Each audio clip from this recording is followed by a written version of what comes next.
पावसाचं कुठेच नामोनिशान नाही आहे आणि खूप इरिटेट झालं आता. ही छपरीगिरी चालू इथे. ए भाई, जसं ICICI आहे तर डिरेक्टली बोलले E20 यूज करताय तर तुम्हाला इन्शुरन्स पण नाही मिळणार. हे काढल्यामुळे जरासं व्ह्यू येतोय असं मला फील तर होतंय. तेच बोललो, रस्ता पूर्ण खाली, पूर्ण रिकामा. ही गाडी एवढा कॉन्फिडन्स देते, डायरेक्ट वाटतं रॅली एडिशनच्या रेसिंगमध्ये भाग घ्या. लोक बाईक घेतात आणि त्याला मॅच करण्यासाठी हेल्मेट घेतात. त्याकडे ऑलरेडी हेल्मेट होतं, त्याने बाईकला मॅच केलं.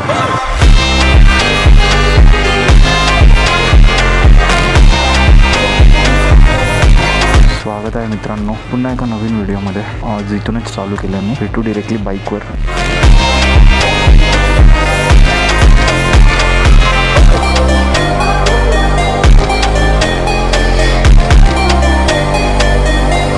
स्वागत आहे मित्रांनो पुन्हा एका नवीन व्हिडिओमध्ये. मला माहीत नाही लिफ्टमध्ये मी कशी इंट्रो दिली, तर निघालो आपण आपल्या ऑफिसकडे. पावसाचं कुठेच नामोनिशान नाही आहे आणि खूप इरिटेट झालं आता. म्हणजे गरमी ॲक्च्युली एकदम पीकवर आहे, भयंकर गरम होत आहे, भरपूर गरमी वाढली आहे. आंघोळ करून झाल्यानंतर पुन्हा एकदा आंघोळ होते घामाने. कुछ भी हे रिसेंटली आपण हा माउंट लावला आहे. माझ्याकडे काय 360 नाही आहे, बट मला असं वाटतं की फ्रंट व्ह्यू पण थोडंसं घेऊन मी काही व्हिडिओज बनवू शकतो. याच्यावरती मोबाईलवाली अटॅचमेंट येते, म्हणजे इथे मोबाईल लावून पण मी करू शकतो, बट मला कॅमेराच बेटर वाटतो. ॲडजस्टेबल आहे, पूर्ण मूवेबल आहे, पूर्ण मूव्ह होतं. अजूनपर्यंत मी याला टेस्ट नाही केलं आहे, बघू आज जर करता आलं टेस्ट तर करेन मी आरे कॉलनीमध्ये एखादी साधी रील बनवून. रिसेंटली एक न्यूज ऐकली, नितीन गडकरी सर जराशे म्हणजे विचार न करता ज्या काही गोष्टी करतात, खूप लॉस होऊ शकतो बाईक आणि कार युजर्सना. हे त्यांना का कळत नाही, समजत नाही, आणि ही छपरीगिरी चालू इथे. ए भाई, मेरी मर्जी, मैं चाहे ये करूं, मैं चाहे वो करूं, मैं चाहे यहाँ जाऊं, मैं चाहे वहाँ जाऊं. एवढे म्हातारे आहेत ते, ऑलमोस्ट 50+, 55+ असतील. काय छपरीगिरी चालली आहे. रोज विचार करतोय ऑटोवाल्यांना काय बोलू नये, करतातच असे तर काय करणार.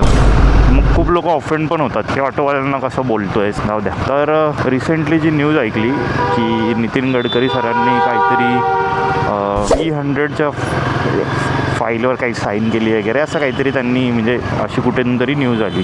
इकडे ऑलरेडी E20ने लॉस होत चाललेत, ॲव्हरेज ड्रॉप होतो आहे, पार्ट्सचा इश्यू होतो आहे. खूप कंपन्याच तर जसं ICICI आहे तर डिरेक्टली बोलले E20 यूज करताय तर तुम्हाला इन्शुरन्स पण नाही मिळणार.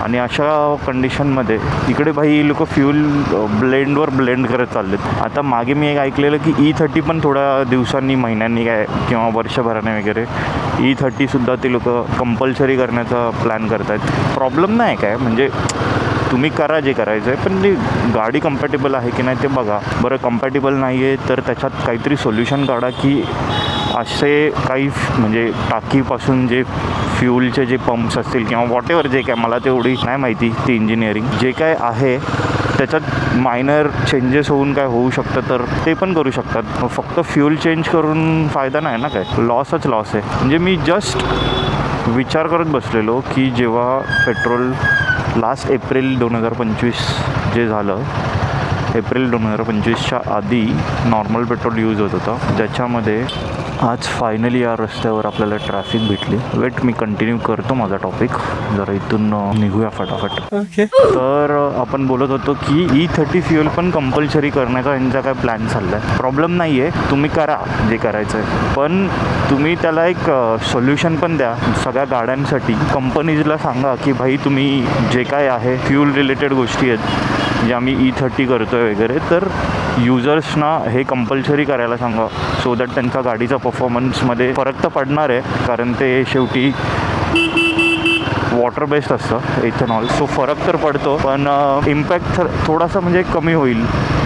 इंजिनच्या रिलेटेड असेल किंवा कसल्या रिलेटेड असेल, त्यासाठी काहीतरी सोल्युशन तर असेलच ना, जर एवढं करतायत तर. बात सही आहे. तर हा सगळ्यांचा विचार नाही, म्हणजे सगळ्या युजर्सचा. E22, 24, 27, 30 हे असे काय ब्लेंडेड फ्युल्स आणलेत. देन E85 चालू केले, त्याच्यात वॅगनर, स्प्लेंडर लास्ट टाईम मी बोललेलो एकदा, आणि आता E100वर त्यांनी साईन केली आहे. बरं ठीक आहे, त्यामध्ये ती लोक पेट्रोलच्या प्राइजेस पण एवढ्या कमी करत नाही. जसं की मी लास्ट म्हणजे बोलत होतो थोडा वेळा आधी, पेट्रोल जेव्हा 105 रुपये होतं, 100% पेट्रोल मिळतं, म्हणजे 99% पेट्रोल, 1% इथेनॉल ब्लेंड. आणि मे 2025 पासून कंपल्सरी केलं की 20% इथेनॉलवालंच वापरायचं आहे E20. तर त्याची प्राईस एक्सपेक्टेड मला माझं पर्सनल कॅल्क्युलेशन आणि ओपिनियन 1000 ml इज 105. 200 ml तुम्ही कमी करताय 20 म्हणजे 20% 200 ml. तर त्यामध्ये तुम्ही ऑब्व्हियसली 20 रुपीजचं पेट्रोल कमी वापरणार आहे. माझं रफ कॅल्क्युलेशन आहे, चुकीचं असेल माझं,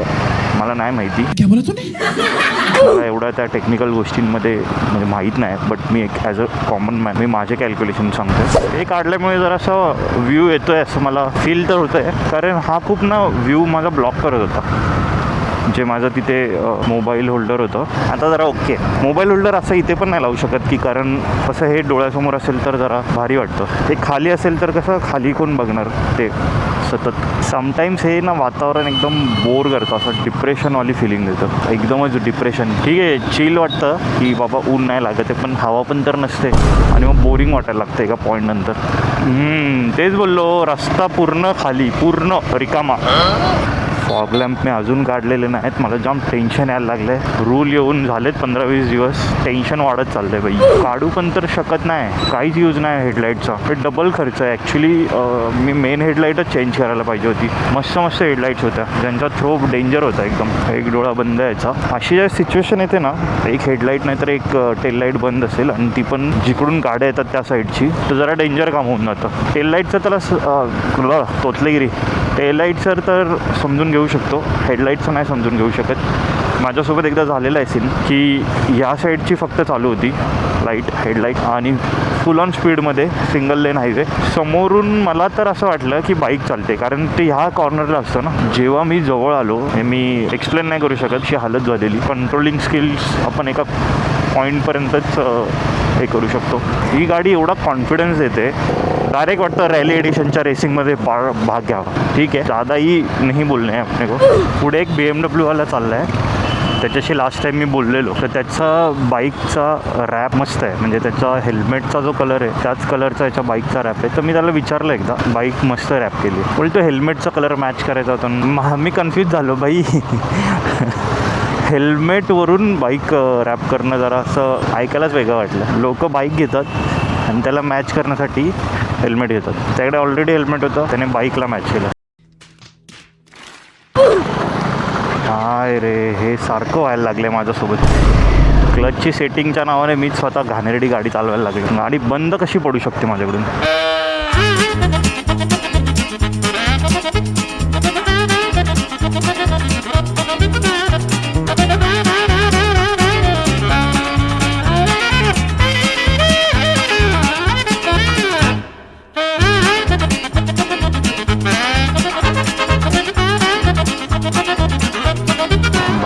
सुबह सुबह दो तुम लोग 2 मेगापिक्सल का कैमरा ऑन करके ऐसे वीडियो बना रहे हो. कुछ अच्छा काम करो, अच्छे वीडियो बना. काढवला गाईने अतिक्रमण रस्त्यावर. चला ना काका, इरिटेट करताय तुमच्या आईच्या गावात, तुमच्या काकांच्या.